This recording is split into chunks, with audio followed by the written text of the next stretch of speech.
আজকে প্রত্যেকটা হিয়ারিংয়ে এক একটা অঞ্চল থেকে 10,000 লোককে ডাকা হয়েছে। কেন রাজ্য সরকার পারতো না যে এক একটা জায়গায় অঞ্চলে অঞ্চলে হিয়ারিং করতে? না, কারণ ওদের গল্পটা আমরা খুব ভালো করে বুঝে গেছি। কি গল্প আছে? 2021 সালে এনআরসির নামে পুরো এলাকায় একটা আতঙ্কের পরিবেশ তৈরি করার চেষ্টা করেছিল এবং সেই ভয়ে কিন্তু মানুষ টিএমসিকে ভোট দিয়েছিল।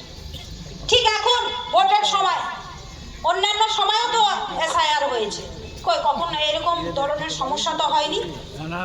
কিন্তু এখন যেখানে এসআইআর এমনি নিয়ম আছে যে 6 মাস ধরে এসআইআর চলে, এখন 3 মাসের মধ্যে এসআইআর কমপ্লিট করার চেষ্টা করছে এবং এইভাবে আতঙ্ক সৃষ্টি করার চেষ্টা করছে শুধু মানুষকে ভয় দেখানোর জন্য, যাতে মানুষ ভয় পেয়ে আবার সেই একই ভুলটা করে। তাই আপনাদেরকে সজাগ থাকতে হবে।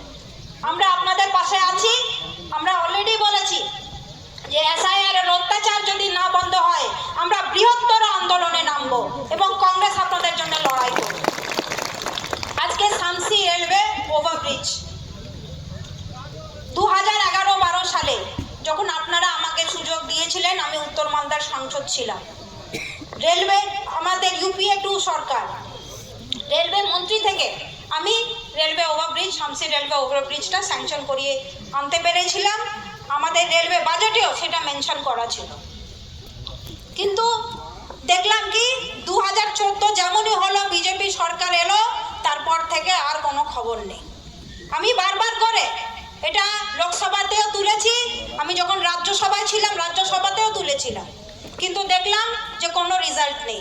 শেষ পর্যন্ত আমি রেলওয়ে মিনিস্টারকে চিঠি পর্যন্ত দিয়েছি। ওনারা বলছেন যে রাজ্য সরকার ল্যান্ড দিচ্ছে না। তারপর আমি কি করলাম, রাজ্য সরকারকে আমি চিঠি দিলাম যে আপনারা বলছেন